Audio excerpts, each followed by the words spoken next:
बिस्मिल्लाहिर्रहमानिर्रहीम बिस्मिल्लाहिर्रहमानिर्रहीम इय्याका नअबुदु व इय्याका नस्तईन। आज हम पढ़ेंगे एंटी वायरल एजेंट्स, और एंटी वायरल एजेंट्स में हमने मुख्तलिफ़ किस्म के वो वायरल सब्सटेंसेस पढ़ने हैं, बल्कि एंटी वायरल सब्सटेंसेस पढ़ने हैं जो वायरस के ख़िलाफ़ काम करते हैं। ठीक है, अब आपने ये याद रखना है कि वायरस कभी भी किल नहीं होता। जिस तरह हमने एंटीबायोटिक्स में पढ़ा था कि जी कोई भी एंटीबायोटिक या तो वो बैक्टीरियोस्टैटिक होगा या बैक्टीरियोसिडल होगा। बैक्टीरियोसिडल से मुराद वो उसको किल करेगा।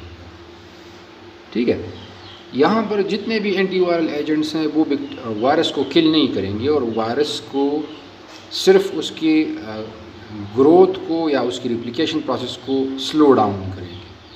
ठीक है, या उसका जो यू कैन से कि उसकी जो जीनोम है, उसका जो जीन्स हैं, उसमें हम थोड़ी सी अल्ट्रेशन लेके आते हैं, जिसकी वजह से उसकी जो रिप्लिकेशन स्पीड है वो स्लो डाउन हो जाती है।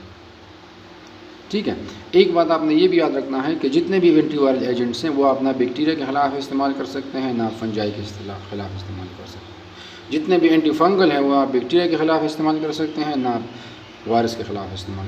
That will be only used against the fungi. So here is basically the definition of antiviral agents, substances which are used against the viruses. Now we are going to discuss different kinds of antiviral agents, like we will discuss it in detail. ठीक है, आइडोज़िरुडीन है। ठीक है, इसके अलावा विडाराबाइन है। ठीक है, ओके लेट्स गो।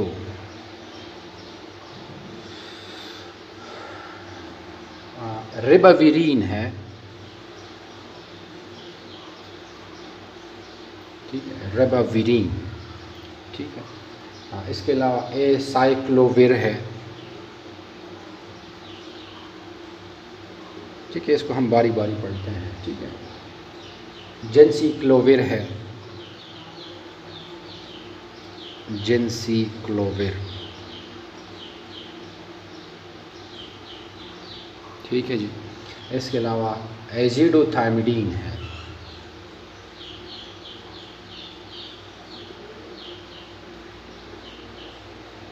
अब ये जितने भी हैं, ठीक है, ये एनालॉग्स हैं। ठीक है, अब मैं आपको समझाता हूँ।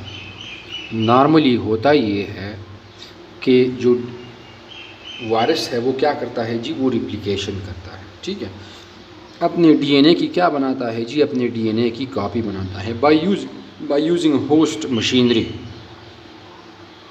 तो जब वो डीएनए बनाएगा उसके लिए क्या चाहिए, उसके लिए न्यूक्लियोटाइड्स चाहिए। ठीक है, न्यूक्लियोटाइड्स या तो वो बॉडी से लेता है। ठीक है, या वो बल्कि मेजॉरिटी जो है ना वो बॉडी से न्यूक्लियोटाइड्स लेता है। न्यूक्लियोटाइड्स में क्या आता है जी, 5 कार्बन शुगर है। ठीक है, और साथ में बेस पेयर्स हैं। ठीक है, क्या है जी, बेस पेयर्स हैं। ठीक है, अब ये किसको चाहिए जी, ये वायरस को चाहिए। ठीक है, in order to copy the viral DNA. ठीक है, एनालॉग्स, ये सारे के सारे क्या है, ये एनालॉग है। अब बैक्टीरिया ने वायरस ने अपने लिए क्या बना लिया है जी, अपने लिए एडेनिन बना लिया है। तो उसके अपोजिट क्या चाहिए जी, बेस पेयर थायमीन चाहिए। यहाँ पर ग्वानिन उसने बना लिया है, उसके अपोजिट क्या चाहिए जी, साइटोसिन चाहिए। इसी तरह आप आते जाएं। ठीक है, GGCC। ठीक है, TA। ये एनालॉग्स हैं। मैं आपको क्या समझा रहा हूँ जी, ये एनालॉग है। ये बने बनाए न्यूक्लियोसाइड होते हैं। ठीक है, nucleoside which have a 5 carbon sugar and a base pair. ठीक है, बेस पेयर कोई भी हो सकता है। यहाँ पर अगर आप देखें आइडोयूरिडीन है। ठीक है। तो यूरिडीन स्टैंड फॉर व्हाट? यूरासेल, ठीक है, यूरासेल 5 कार्बन शुगर है। यूरासेल हमने किस में डाला हुआ है? हमने क्या बनाया है जी? आयोडोजिरुडीन बनाया है। अब इसमें हमने थोड़ी सी स्लाइड चेंज की है, ठीक है। स्लाइड चेंज हमने इस न्यूक्लियोसाइड में की है जो हम आयोडोजिरुडीन देते हैं, ठीक है, अगेंस्ट द वायरस। तो इस यूरासेल के साथ हमने क्या ऐड कर लिया है जी? आयोडीन ऐड कर लिया है। इस तरह के नाम से जाएगा आयोडो। स्ट्रक्चर वही है यूरासेल का, साथ में क्या मौजूद है जी? 5 कार्बन शुगर भी मौजूद है, लेकिन उसमें हमने स्लाइड क्या चेंज कर लिया है जी? आयोडीन ऐड कर लिया है। अब नॉर्मल बेस पेयर में ये आयोडीन नहीं होता, ठीक है। अब वायरस ने क्या कर लिया है? वायरस ने एडेनिन बना लिया है, ठीक है। अगर ये डीएनए बना रहा है, अगर ये आरएनए बना रहा है, ठीक है। अगर आरएनए बनाएगा एग्जाम्पल के तौर पर, तो उसको इसके लिए यहाँ पे क्या चाहिए जी? यूरासेल चाहिए। अब जो नेचुरल यूरासेल है, नेचुरल यूरासेल की जगह ये एनालॉग ऐड होगा। एनालॉग जो सेम टू सेम होता है उसको बेसिकली हम एनालॉग कहते हैं, लेकिन उसमें स्लाइड चेंज होती है। अब इसको क्या चाहिए जी? यूरासेल चाहिए। यूरासेल की जगह यहाँ पर हमारा आयोडोजिरुडीन ऐड हो जाता है, ठीक है। यही यूरासेल है, यही 5 कार्बन शुगर है, लेकिन इसके साथ क्या अटैच है जी? आयोडीन अटैच है। तो जो नेचुरल यूरासेल है उसकी अटैचमेंट यहाँ पर क्या हो जाएगी? इसकी अटैचमेंट यहाँ पर ब्लॉक हो जाएगी, जिसकी वजह से जो करेक्ट यूरासेल है वो यहाँ पर ऐड नहीं होगा। बैक्टीरिया में क्या वायरस में क्या आ जाएगी जी? म्यूटेशन आ जाएगी। तो ये जो आरएनए बन रहा है ये करेक्ट आरएनए नहीं होगा, इसके पास करेक्ट इन्फॉर्मेशन नहीं होंगे। जब करेक्ट इन्फॉर्मेशन नहीं होंगे, ठीक है, तो बैक्टीरिया की रिप्लिकेशन नहीं होगी, और जब बैक्टीरिया की रिप्लिकेशन नहीं होगी, so there will be no protein synthesis, जिसकी वजह से हम वायरस को की रिप्लिकेशन को हम क्या कर लेते हैं जी? स्टॉप कर लेते हैं। अब समझ आ गई एनालॉग क्या है? Analog similar to the base pairs हैं या सिमिलर टू द न्यूक्लियोसाइड है, लेकिन उसमें हमने क्या किया है जी? Slide change. Like this is your 5 carbon sugar, यहाँ पर बेस पेयर है, सिंगल साइक्लिक स्ट्रक्चर है यूरासेल, इसके साथ हमने क्या ऐड कर लिया है जी? आयोडीन ऐड कर लिया। नेचुरल यूरासेल यहाँ पर अटैच नहीं होगा, हमारा ये जो आयोडोजिरुडीन है ये अटैच होगा। नेचुरल यूरासेल ऐड नहीं है तो रिप्लिकेशन नहीं है, ठीक है। So this is what? This is analogues. तो ये सारे जितने भी हैं, ठीक है, रेबाविरिन है, एसाइक्लोविर है, जो बाकी जो है ना गेंसिक्लोविर है, ठीक है, एजिडोथायमिडीन है, ये सारे के सारे एनालॉग्स। तो ये जो एनालॉग है, ठीक है, ये एनालॉग अब इसको हम पढ़ते हैं। आई होप सो कि आपको समझ आ गई होगी। अब ये जो एनालॉग है ये किसका है?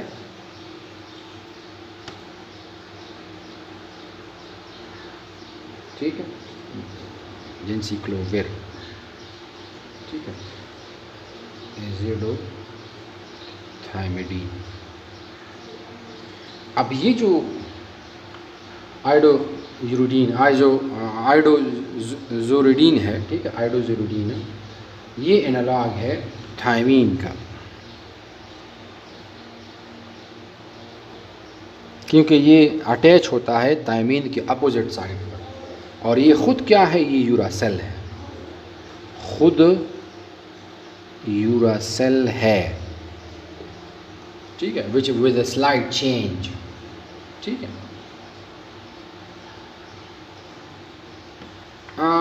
ये जो है ये हम आई ड्रॉपलेट्स के फॉर्म में देते हैं या आई ड्रॉप्स के फॉर्म में देते हैं, ठीक है। कब देते हैं जी? जब इन्फ्लेमेशन ऑफ कॉर्निया होगी, कॉर्निया में जब इन्फ्लेमेशन होगी तब हम ये आई ड्रॉपलेट्स या आई ड्रॉप्स के फॉर्म में देते हैं, ठीक है। इसके अलावा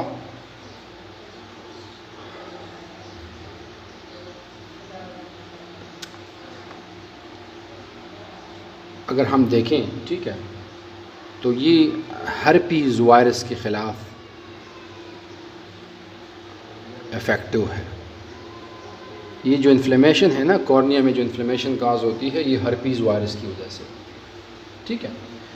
इसके अलावा यहाँ पर दूसरा जो है वो क्या है जी, विड्राबाइन है या विड्राबाइन है, ठीक है।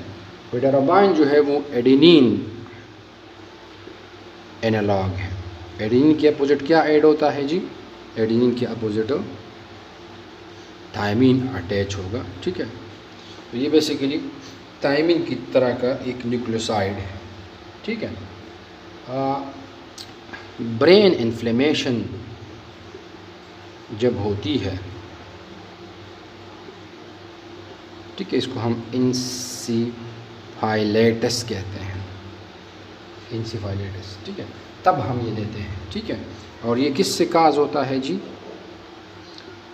काज by the what, cause by the herpes virus, ठीक है। लेस टॉक्सिक है ये एज़ कंपेयर टू आइडोज़िरुडीन, ठीक है। ओनली ये काज करता है, इसके साइड इफ़ेक्ट की अगर हम बात करें, गैस्ट्रो इंटेस्टाइनल डिस्टर्बेंस ही काज करता है, ठीक है। विड्राबाइन एडेनिन एनालॉग है, ब्रेन इन्फ्लेमेशन इंसेफालाइटिस में हम देते हैं। हर्पीज़ वायरस की वजह से ये इंसेफालाइटिस होती है, लेस टॉक्सिक है एज़ कम्पेयर टू आइडोज़िरुडीन, और सिर्फ हम इसका जो साइड इफ़ेक्ट है उसमें सिर्फ गैस्ट्रोइंटेस्टाइनल डिस्टर्बेंस जो है ना वो काज होती है, ठीक है। रिबाविरीन है, ठीक है, रिबाविरीन। तो रिबाविरीन ये ग्वानिन एनालॉग है, ठीक है, ग्वानिन एनालॉग। ग्वानिन के अपोजिट क्या आज अटैच होता है जी, साइटोसिन अटैच होता है। तो ये साइटोसिन की तरह का एक न्यूक्लियोसाइड है, ठीक है। ये हम मुख्तलिफ़ फार्म में देते हैं, एरोसोल फार्म में भी देते हैं या एरोसोल स्प्रे हम करते हैं, ठीक है। ऑइंटमेंट की फॉर्म में भी हम देते हैं, ठीक है। एरोसोल की फॉर्म में अगर हम देते हैं तो इन्फ्लुएंज़ा वायरस जब फ्लू काज करता है तो तब ये हम एरोसोल की फॉर्म में देते हैं। ऑइंटमेंट की फॉर्म में देते हैं तो ये हर्पीज़ सिम्प्लेक्स जो हर्पीज़ लीजन्स काज करता है, ठीक है, उसको ये क्या करता है जी, उसको ये हील करता है, ठीक है। हर्पीज़ सिम्प्लेक्स टाइप 1 और टाइप 2 हर्पीज़ वायरस की वजह से काज होती है, ठीक है। हर्पीज़ वायरस में हर्पीज़ सिम्प्लेक्स टाइप 1 और टाइप 2 है, और ये बेसिकली जो उसके जो जेनिटल हर्पीज़ है अगर हम उसकी बात करें, ठीक है, तो ये माउथ और वेजाइनल या जो जेनिटल ऑर्गन्स हैं उसके इर्द गिर्द जो है ना वो दाने निकल आते हैं, ठीक है। तो उनको हम बेसिकली लीजन्स कहते हैं। उन लीजन्स को या उन दानों को पस से भरे हुए होते हैं, उसकी हीलिंग प्रोसेस को ये प्रोमोट करते हैं, ठीक है। ट्यूब की फॉर्म में होते हैं, मरहम की फॉर्म में होते हैं, उनको हम ऑइंटमेंट कहते हैं, ठीक है। हम कब देते हैं जी, जब हर्पीज़ जेनिटल हर्पीज़ काज होता है। और इन्फ्लुएंज़ा वायरस के ख़िलाफ़ हम कब देते हैं, जब एरोसोल की फॉर्म में हम कब देते हैं, जब ये इन्फ्लुएंज़ा वायरस डिजीज़ काज करता है, ठीक है। हेंटा वायरस के ख़िलाफ़ भी ये इफ़ेक्टिव है,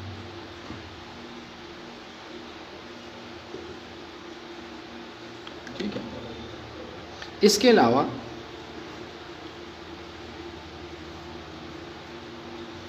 एसाइक्लोविर है, ठीक है। तो एसाइक्लोविर जो है ना वो ग्वानिन एनालॉग है,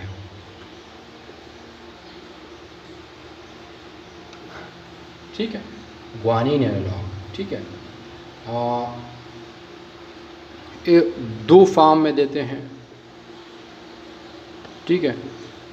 इंट्रावीनसली भी देते हैं ठीक है, और टॉपिकली भी देते हैं। स्किन के ऊपर अगर कोई वायरल इन्फेक्शन हुआ है तो स्किन के ऊपर हम लगाते हैं। टॉपिकली ये हो गया इंट्रावीनस, ठीक, इंजेक्शन की फॉर्म में, ठीक है, जो वेन्स हैं उनमें जो है ना वो हम ये इंजेक्शन लगाते हैं। इंट्रावीनसली का ये मतलब है, ठीक है। और किसका एनालॉग है? ग्वानिन। ग्वानिन के अपोजिट क्या अटैच होगा? ग्वानिन के अपोजिट साइटोसिन, ठीक है। तो ये साइटोसिन की तरह एक न्यूक्लियोसाइड है, ठीक है।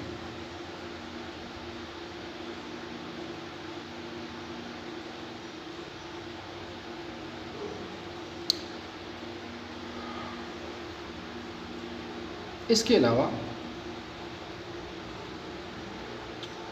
एमेंटाडीन है, एमेंटाडीन, ठीक है। एमेंटाडीन एक ट्राईसाइक्लिक एमाइन है, ठीक है। ट्राईसाइक्लिक, यहाँ पर एमाइन अटैच हो, ठीक है, ट्राईसाइक्लिक एमाइन है, ठीक है। ये एनालॉग नहीं है, ये आपने याद रखना है, ये एनालॉग नहीं है, ये कोई किसी किस्म का बेस पेयर या जो एनालॉग है वो नहीं है, ठीक है। इसको हम ओरली देते हैं,